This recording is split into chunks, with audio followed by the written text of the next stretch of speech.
Y ya estamos con Antonella Gervagli, economista, para conversar sobre estos temas que anunciábamos previamente, que tienen que ver con el aumento de la inflación, también un aumento de salarios. Antonella, primero preguntarte cómo estás, bienvenida. Gracias, Guada. Muchas gracias por invitarme, muy bien.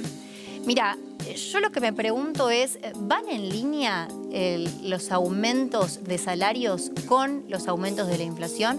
Y se están viendo que hay paritarias que están cerrando alrededor del 60%. Sí. Eso nos permite pensar que menos de un 60% de inflación anual, difícil.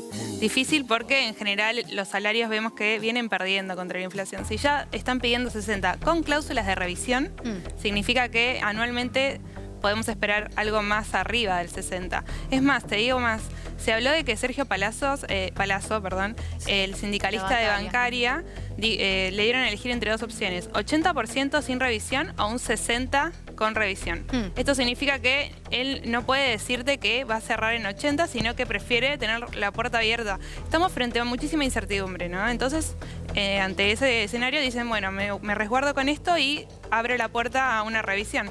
Y sí, si ese es el piso, estamos en condiciones de decir que probablemente se supere este 60% de inflación anual. Es lo que están diciendo muchísimos economistas en los últimos días. Sí. Vamos a compartir, si te parece, una de las placas que ha preparado la producción sobre los números, ¿no?, de inflación de abril. Decíamos 6%, entonces un poco menor de la de marzo, 6,7%, donde se ve ese primer dato de la guerra entre Rusia y Ucrania, ¿no?, los distintos aumentos. Sí. 58% interanual, 23,1% de acumulada en 2022. Quiere decir en 4 meses. Desde enero hasta abril, correcto. Claro, en 4 meses 23,1. Mira, 6 es un número altísimo para una inflación mensual. Hay países que tienen esa inflación en todo el año entero. Claro. Pero si queremos ver el vaso medio lleno, digamos, por lo menos es más baja que marzo. Ok. Si ya venía a ser más alta que marzo, que fue 6,7, como bien mencionabas, ya íbamos a ver que estábamos en una espiral, en una inercia que seguía creciendo.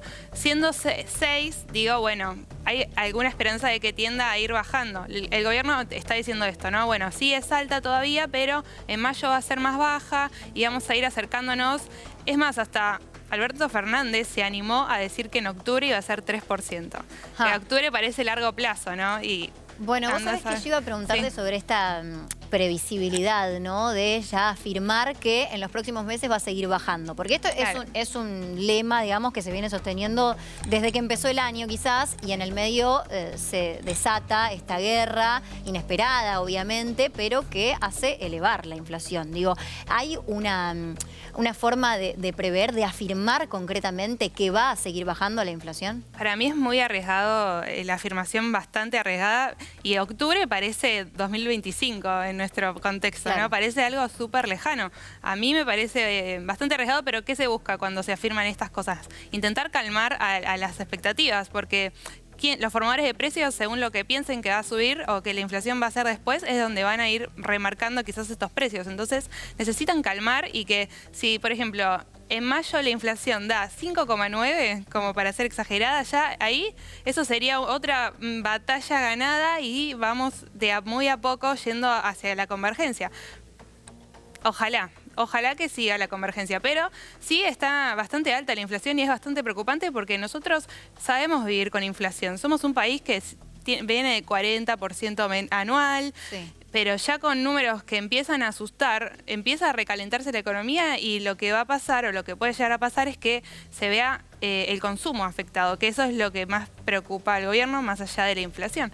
Entonces, cuando los precios son tan altos, la gente ya no puede consumir directamente. Sí. Bueno, en línea con esto que decís, una de las medidas fundamentales del gobierno, de la Secretaría de Comercio Interior, fue precios cuidados, ¿no? Correcto. Que intenta de alguna manera esto, que no baje el consumo, que los consumidores puedan llegar al supermercado y ver esos precios de alguna manera estables. ¿Vos creés que está funcionando el programa? Bueno, justo diste en la tecla en lo que pasó el viernes, que la Secretaría, que está con precios cuidados, que es la de Feletti, pasó desde lo que era el ámbito de producción a economía. No estaba funcionando. Estaba habiendo muchísima escasez de esos productos, que es lo que suele pasar con este tipo de programas. Cuando uno, o mismo algunas empresas dicen, bueno, el paquete de fideos de 500 gramos está en precios cuidados. Saca otro paquete de 600 gramos que ya no está en precios cuidados y no hay ningún paquete de 500 y son todos los paquetes de 600 gramos. Claro. ¿No? Entonces hay formas de como escapar a este control. Se sabe que nunca los controles de precios han frenado la inflación, son una herramienta más, pero es todo un combo que tenés que tener de medidas. Por un lado, las medidas macroeconómicas y las medidas microeconómicas. Este tipo de medidas de precios cuidados son las micro, que te sirven como referencia también, porque lo que está pasando hoy en la economía con esta inflación es que ya nadie sabe qué está bien de precios. No se sabe si es algo es barato o es caro. Si unas zapatillas valen lo mismo que un alquiler, ¿eso está bien o está mal? ¿Qué? La ropa, o sea, ¿cuánto vale un suéter? ¿Cuánto vale esto? No sabes, porque todo el tiempo está cambiando. Y eso permite, la economía empieza a funcionar mal, porque los precios relativos se cambian y ya estás en problemas con este tipo de remarcación de precios. Bueno, así es hincapié en los distintos rubros. Vamos a repasar otra de las placas que tenemos a disposición. Rubros que más aumentaron, ¿sí? Sí. Prendas de vestir y calzado, 9,9%. Sí. Se habla de que la industria textil, o el argumento que utilizan desde la industria textil, es que por muchos años, o sea, durante el macrismo, no aumentaron sus precios. Ya sea por las exportaciones y ahora con el aumento del consumo, se ven reflejados estos distintos aumentos. Eso por un lado, pero después tenemos restaurantes y hoteles, 7,3%, teniendo en cuenta la pandemia de por medio, la reactivación del sector. Igualmente, ante mayor oferta, ¿no? Sí. Siguen aumentando los precios, y salud 6,4%. Bueno, lo de prendas y vestir viene creciendo todo el año bastante más que los otros rubros. Lo que dicen en el sector es que muchos talleres cerraron por la pandemia, entonces como no hay oferta de ropa, o sea, no es que no pueden producir la cantidad que deberían producir, como la ley de oferta y la demanda, ¿no? Cuando hay poca cantidad del bien, el precio sube para equiparar, ¿no? Eso es lo que dicen los economistas. Pero también desde el gobierno le reclaman al sector que es un sector que está protegido porque no compite con las prendas de afuera. O sea, el sector textil está protegido de importaciones textiles, ¿no? Okay. Entonces dicen, bueno, yo te protejo, pero vos estás subiendo los precios muy por encima del resto de los rubros. Entonces, ahí se está hablando y se está discutiendo en mesas chicas qué va a pasar con esto, porque es algo que está bastante distorsionado, el tema de prendas y vestir y calzado. Se ve cuando uno va a comprar que hay precios impactantes, que ya decís... ¿Cómo puede ser que esto salga esto? Y el tema de restaurantes y hoteles, se habla también del efecto previaje en lo que fue todo el año, y quizás hay algún rezago de estos aumentos que todavía no llegaron a impactarse.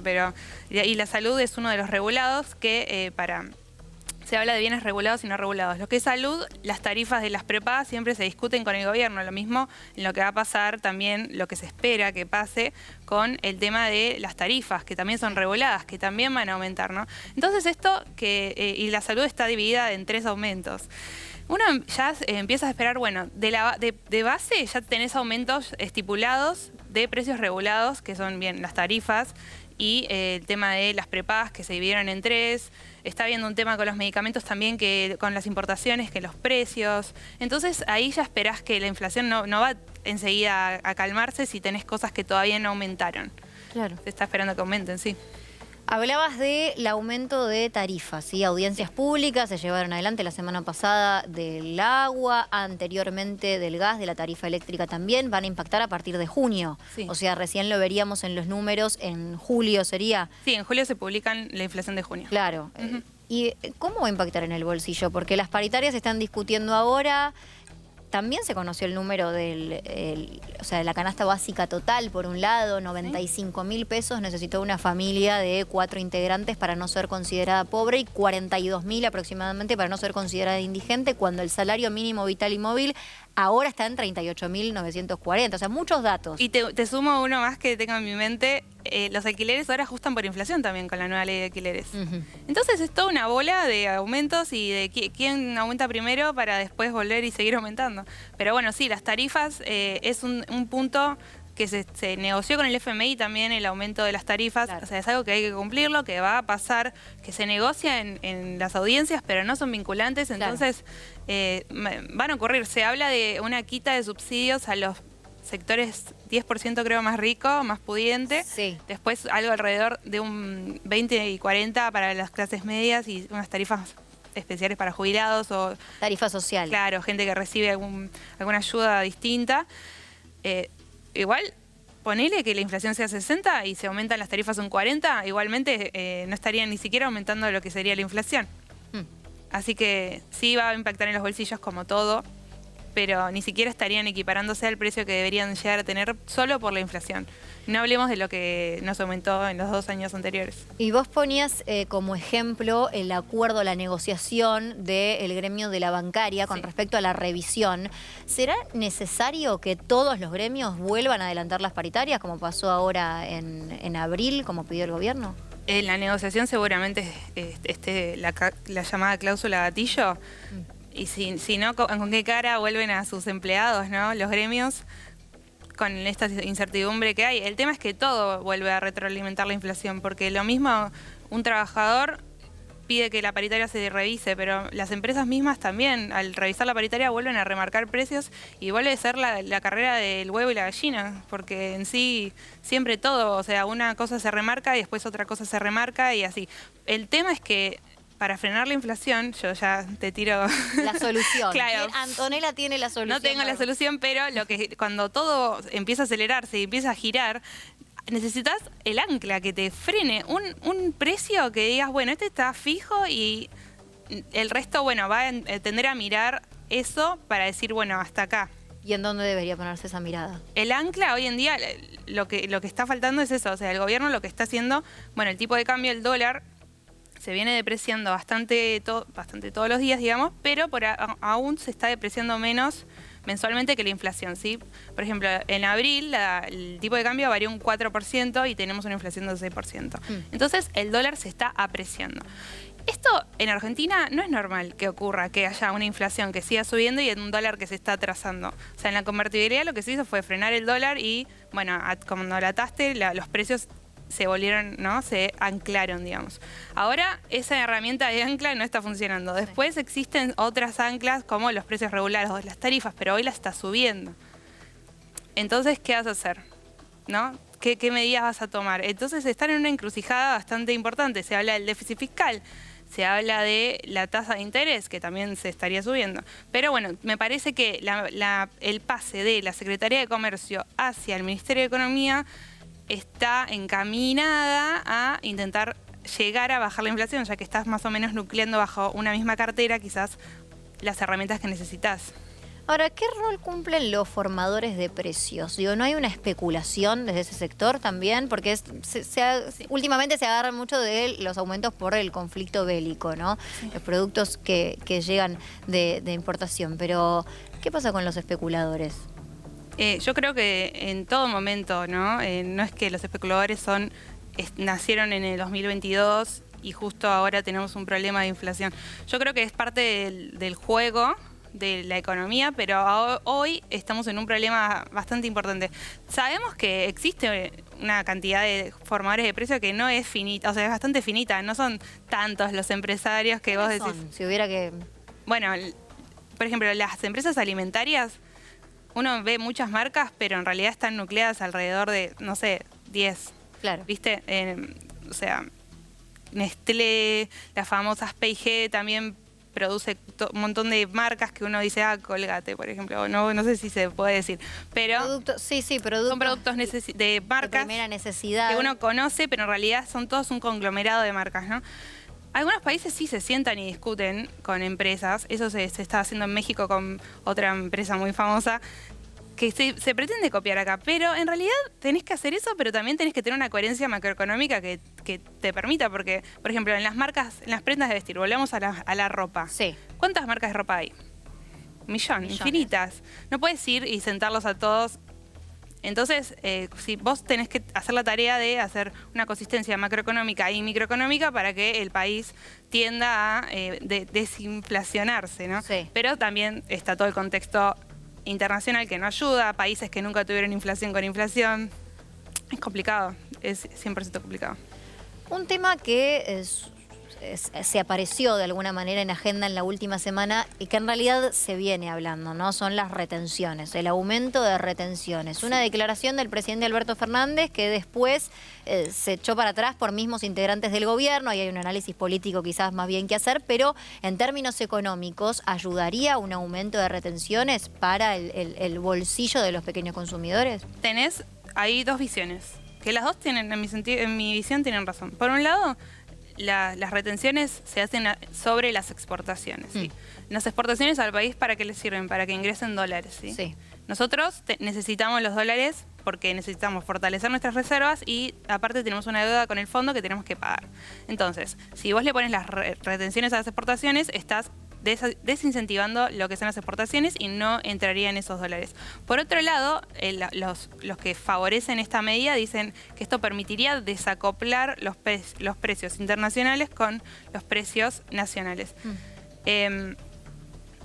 ¿Qué te puedo decir? Las dos campanas tienen razón. Quizás podrían buscar una forma de no meter retenciones, pero sí buscar un subsidio quizás a la producción o al consumidor final para que el precio baje, pero no con retenciones, porque tendrías un problema más grande que quizás lo que pueda solucionar con el precio, ¿no?